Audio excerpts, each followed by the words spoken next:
Hi everyone, welcome to another video from Jay's Ingenium. Today we are gonna play our version of magnetic tiles ping pong. You can actually do this not just on an actual table, you can actually do it on the floor if you want to.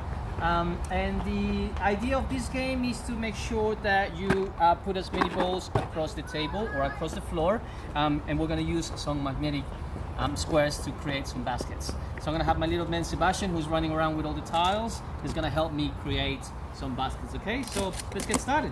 All right, Sebastian, you're gonna help me. Okay, we're gonna make two different baskets. Okay, ready?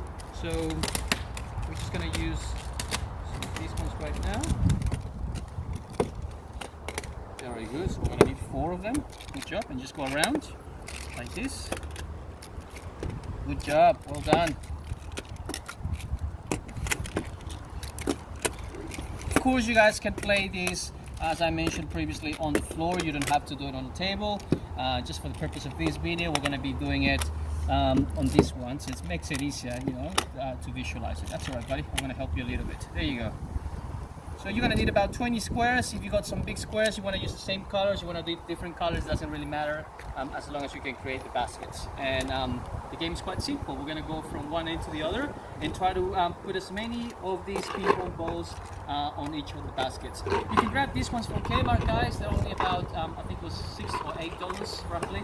I've got about 36 of them. So a lot of fun, you know, you can play. Okay, there you go. We're going to put it there. I'm going to put mine on the other side. Okay, last two ready?